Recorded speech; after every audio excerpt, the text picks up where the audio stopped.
All right, Sophie Cool here is with Red Collings. How you guys doing? Good, good. Good, good. Thank you for having us.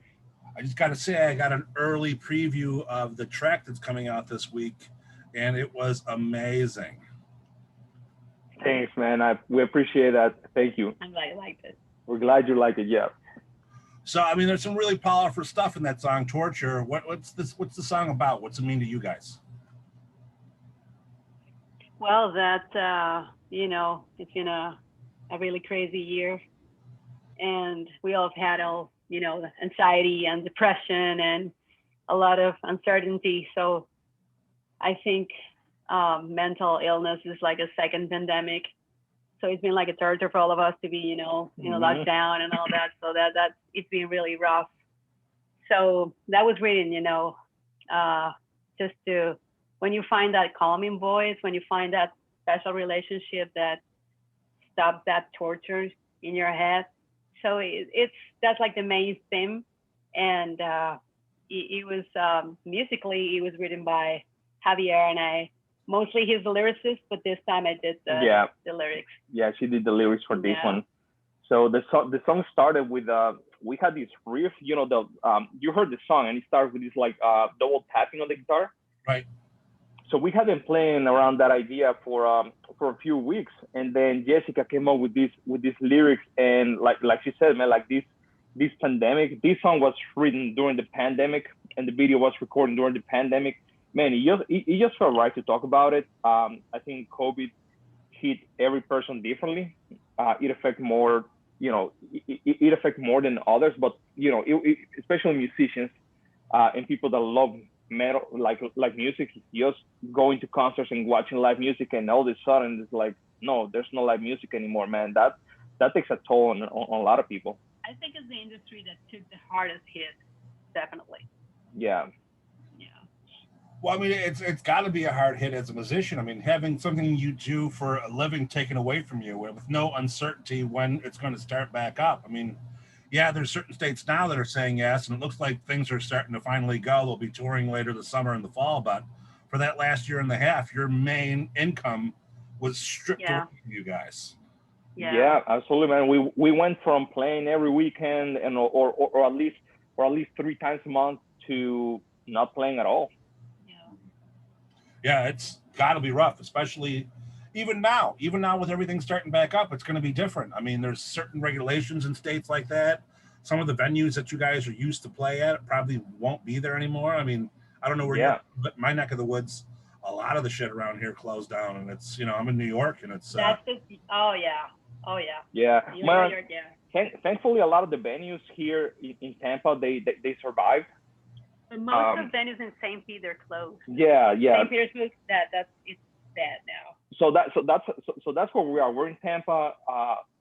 Thankfully a lot of the venues survived, but then there's a city next to St. Pete, and a lot of venues, man, they shut down, and it looks like they're not coming back.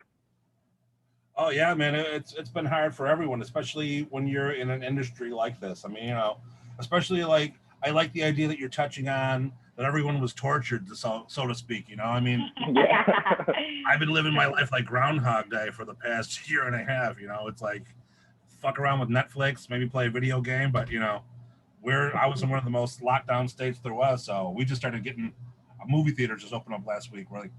We're getting big time here, so Yeah. Yep. No, I hear you, man. So during this time, did you guys write more than just this song? Did you guys do a lot of recording or writing? Well, we did. We actually released. This is the second single we released during the pandemic. We released. I Had It All. It's another video we released last year. It was April last year. So it was like things were just starting to go south with the virus. Yeah. So the original plan was to release that video and start, playing. We were more like weekend warriors, and we've never done like a full-on tour, and we were planning on that for 2020, but and we had to cancel a bunch of shows, and we just focused on online festivals and promoting the new single. That's what we did, and we created a lot of content. We did a lot of we learned a lot about social media, demographics, statistics, all that good, because you got to do it. You know, Right. it was the only outlet. It was the only window that we had as musicians to put our music out there. So, but this is the second one, and it's gonna be part of an EP that we're releasing at the end of this year. Awesome. You know, it was Yeah. interesting watching how our bands adapt to this. You know, I mean, I haven't seen any full length records coming out. It's been nothing but singles, and I kind of like that approach. The reason being is it's the top music. Like when you're only putting out a single, you have nothing to fall back on. So like you're doing your best work and putting that out. Yeah, I kind of like that too, man. There's actually a band that I really have been enjoying lately. They're called Spirit Bots. Okay. And man, they're just putting out these killer singles, and I haven't seen many bands doing that. And you know, that's to me that's a killer approach. Yeah. They're just putting out their best, and they just like made it big during the pandemic, but they don't even have like a full EP out, and you know, that to me that's a really cool approach. That's the way DJs used to do it. I mean, like electronic music, that's the way it used to be. They've been doing it for a while, but that wasn't normal for rock bands and all that. I like the concept. I like the albums because you can do like a concept album. You can, you know, it's a bunch of songs and all that, and you do the art and all that, cover art. But singles, and you know, it gives you the chance to like create all this campaign and all this promotion. You focus on one song, and it's cool because you need a lot of content. You know, social media is being consumed so crazily fast. You know, you gotta have new stuff every week or every month. So you gotta be smart about, you know, releasing a single. You do a bunch of GIFs or, you know, small clips or teasers. So there's a bunch of pieces of content that you can create out of one song.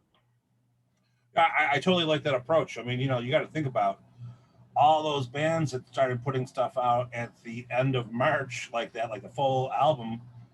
All the money that got put into it basically got lost. You know what I mean? Yeah. Mm-hmm. By the time it starts back up, they're going to have another album out to promote besides the one that they already did. They lost all that income throughout the time. So especially because what you do is what you support that album with a tour. That's the way you do it. It's been like that all, you know, always. So it's sad when that happens.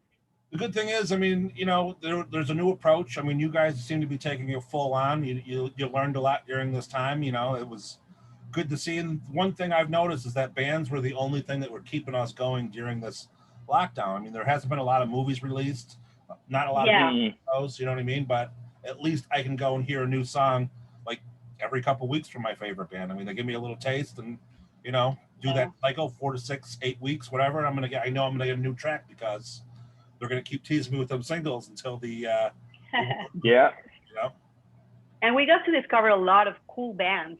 I mean, it was a great time to hear, you know, new music, new bands, and we discovered this band Spirit Box and a bunch of other bands, and it was like it was the only way to, you know, relieve all the stress of it during the pandemic of not being able to play live. I think a lot of rules, like recording rules, and you gotta do an album, you gotta do an EP. Like I think a lot of like these unwritten rules are gonna get, you know, we gotta break them after these virus, you know, in a positive way. Like I think now's the time to rethink how music gets distributed, how music gets streamed, how, you know, before the virus, like you said, we're under the impression that, oh my God, we gotta do a full album, and no, now these amazing bands are just putting out singles, and you know, once again, that's probably something that we're gonna keep doing. But I think that as a band, you should have at least one album. Yeah. Right. Because I mean, if you're starting, that's like the way of proving yourself as a musician. And I don't know. I mean, to me, that's very personal. And we do have an album. We released it back in 2016. And we're doing an EP, which is like a shorter version, because it's really expensive, you know, to put all that, you know, collection of songs out there, 10, 12 songs. And then it you know, it's crazy how fast, you know, things are consumed. So I think an EP is the best way to go. It's like a middle ground, you know, 4 or 5 songs and a concept, you know, and that's what we're doing this year. That's awesome. I mean, you know, the one thing I think going forward is that all these bands that are doing nothing but singles, by the time touring starts back up, it's almost going to be like a greatest hits album because it's going to be all those singles they released last year and a half. Correct. Throw on another 2 or 3 tracks, and there you go. You got yourself an album. You know. Yeah. Yep. So going forward, you guys got any plans of doing any shows? I know Florida is one of the states that are letting a lot of stuff go on. You guys got anything planned? Yes, we have a finally, show. Finally. We have a show in Orlando. We're gonna start playing live in Orlando. In August, I think it's August 14th. Yeah. And we're booking more shows, and we're can't wait for the festivals, summer festivals, and all that if that's happening. But so far, we're booking small venues, which are already open here in Florida. Well, it's awesome. I mean, plus it's good to test it out. You know what I mean? You're doing some shows, you're seeing what's going on, you're getting used to it. I mean, I've noticed a lot of the bands there's not on track because they haven't been playing. I mean, we've got to rehearse and get together and get things going again. So it's almost like learning how to be a band all over again. So Yeah, man, because it's different when you're playing live. You're moving around. Like at least we're very energetic live. Right. So it's not the same to rehearse in a room where we're just looking at each other. I mean, I'm pretty sure that if you put me in a live situation right now, I'm gonna miss like 60% of my notes. Well, I mean, it's good. You guys are taking it slow, feeling what's going out there, and it's going to give you a taste to see what to expect. I mean, right now, like I said, everything's complicated. I noticed you only get to pick certain places, so routing is going to be a real issue when it comes time to go through. I mean, I've noticed here in New York, they're starting to book stuff towards like September, October, November stuff, hoping that it's going to be open because right now we're at 20% capacity. So I mean, yeah, no one's playing here. Yeah. I mean, yeah, but that's the plan, man. We just want to get into that rhythm of playing shows, man, because that's what we live for. I mean, we love recording, we love making videos, we love making, man, but what we really love is just going out there and playing, and pretty much meeting people, man. We just love going to a place, meeting bands, hanging out. That's something that you cannot replace. Right. Ever. Now, one thing you guys mentioned is that you're very active on social media. Like, what are you all in? Twitter, Facebook, Twitch, shit like that? Yes. MySpace. Yeah. No, MySpace. Yeah.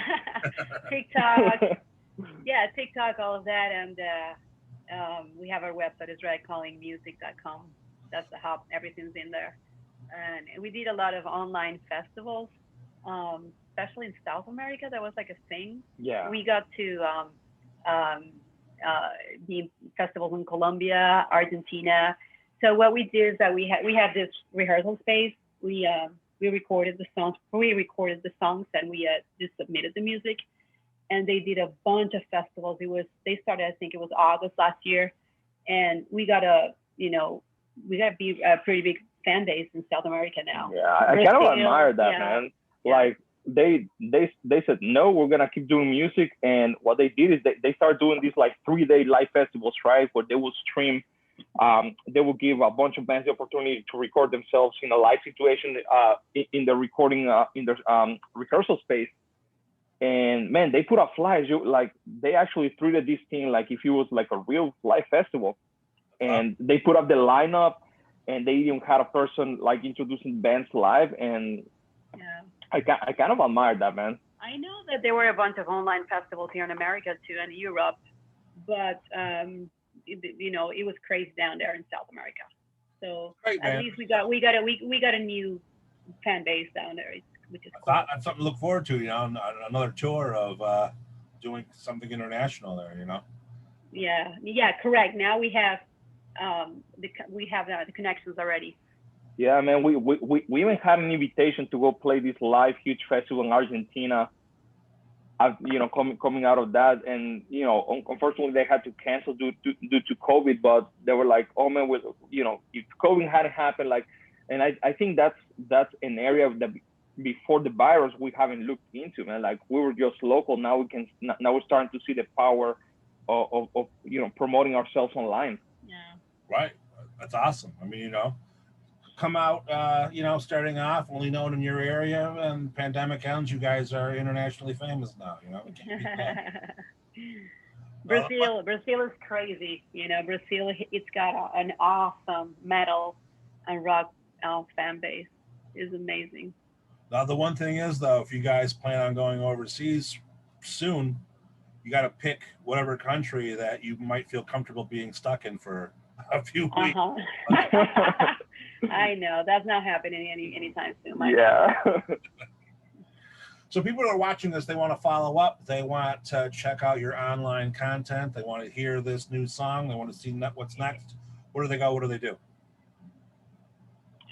Well, they can first of all check out. If they go to our Instagram, Red Calling. Go to our bio, and all the links are there. They can preview our music on our feed. You know, they can see a bunch of posts that we have made. They go to our IGTV. They can see like full videos. But again, if they go to our bio on Instagram, and everything's there. Yeah, redcallingmusic.com is a website. Also a website. Yeah. To check our merch. We have T-shirts and stuff. So yeah, that's the main top. redcallingmusic.com. Awesome. Well, the new song Torture comes out this Friday. We are premiering it Thursday. So, I mean, well, we'll call it today because I'm not going to show this till Thursday. So you're watching the premiere here now. We'll scroll down and check out the song and get a hold of it on Spotify and all that shit. Get them the clicks, everything they need. Let's see these guys tear up the charts because it's a fantastic song. I can't wait to see what's next coming out of you guys. Thank you. Thank you so much.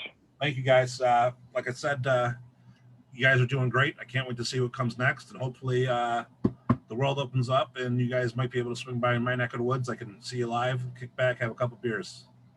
Thank you. Thanks, man. Definitely, Absolutely. And we're definitely can't wait to super stoked about the EP. They'll be ready at the end of this year. So awesome. I can't wait to see what's next. You guys are doing great. Awesome. Take care Thank of yourselves. All right. Thank you for having us. Bye-bye. Bye.